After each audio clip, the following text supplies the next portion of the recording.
দর্শক, বন্যার আরো খবর জানাতে ফেনী থেকে সরাসরি যুক্ত হচ্ছেন সহকর্মী আরিফুল ইসলাম। আরিফ, ফেনীর বন্যা পরিস্থিতির চিত্র এখন কেমন?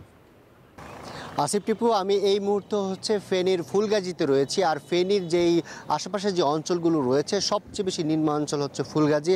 আর এই ফুলগাজীতে নিম্নাঞ্চল হওয়ার কারণে এখানে যে বন্যার পানি, সেই বন্যার পানিতে এখনও কিন্তু থই থই করছে। আর সেই সাথে আশপাশে যেই বসত বাড়িগুলো রয়েছে সেগুলোও কিন্তু পানিতে নিমজ্জিত রয়েছে। আর সেই সাথে তবে আশার বাণী এইটুকু যে 5 দিন ধরে যেই টানা বন্যা ছিল, সেই বন্যার পানি কিন্তু পুরো ফেনী অঞ্চল জুড়ে কিছুটা উন্নতি হচ্ছে। সেই সাথে পরশুরাম যে সোনাগাজীর সোনাগাজী এমন ছাগলনাইয়ার যে বন্যা পরিস্থিতি, সেগুলো কিন্তু ফুলগাজী, ছাগলনাইয়া এবং যে পরশুরাম, সেই দিকটাতে বন্যার পরিস্থিতির উন্নতি হয়েছে। তবে এই ফুলগাজীতে যে নিম্নাঞ্চল হওয়ার কারণে কিন্তু এখানে এখনও বন্যার পানি রয়েছে। আর সেই সাথে যেই 3টি নদী দিয়ে ফেনীতে পানি প্রবেশ করে ভারতের ত্রিপুরা, দক্ষিণ ভারতের ত্রিপুরা দিয়ে যে উজানের পানিগুলো ফেনীতে প্রবেশ করে, সেই পানির যেই প্রবহমান গতিধারা, যে 3টি নদী রয়েছে, মোহরী, কহুয়া এবং সিলুনিয়া, এই 3টি নদীর বাঁধের 122 কিলোমিটার বাঁধের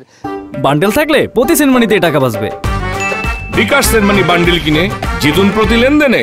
20টি স্থানে ভাঙনের ফলে এই যে এবারের যে বন্যা, সেই বন্যায় কিন্তু মানুষ ক্ষতিগ্রস্ত হচ্ছে। আর এর 24-এর যে বন্যা, সেই বন্যায়ও কিন্তু এই বাঁধ ভাঙার কারণে হয়েছে। সেই সাথে যখন এই ফেনী দিয়ে 3টি নদী দিয়ে পানি প্রবেশ করে, তখন কুমিল্লা এবং নোয়াখালীও প্লাবিত হয়। যদি এই 3টি নদীর যেই বন্যা নিয়ন্ত্রক বাঁধ রয়েছে, সেই বাঁধগুলো যদি স্থায়ীভাবে সংস্কার করা যায়, সেক্ষেত্রে এই যে অঞ্চলের 3টি জেলার যে মানুষ রয়েছে, তারা হয়তো এই বন্যার ক্ষতি থেকে তারা রক্ষা পাবেন। সেই সাথে তারা বলছেন যে 3টি নদীর যে বহমান যে গতিধারা, সেই গতিধারাও কিন্তু ব্যাহত হচ্ছে। যেমন অবৈধ দখলদার বা বালু উত্তোলন, এই ধরনের যে পরিবেশ পরিস্থিতি রয়েছে, যেই পরিবেশগত যে বাধাগুলো রয়েছে মানুষের সৃষ্ট, সেই সব কারণেও কিন্তু এই নদীগুলোতে বন্যার পানির বহমান গতিধারা ঠিক না থাকায় আশপাশ দিয়ে যে বাঁধগুলো তৈরি করা হচ্ছে, সেগুলোও কিন্তু ভেঙে যাচ্ছে। সবশেষ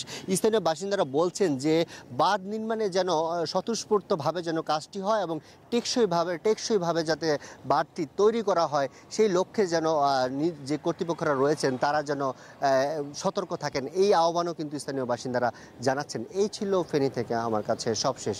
আসিফ টিপু। কারিফুল, আপনাকে ধন্যবাদ।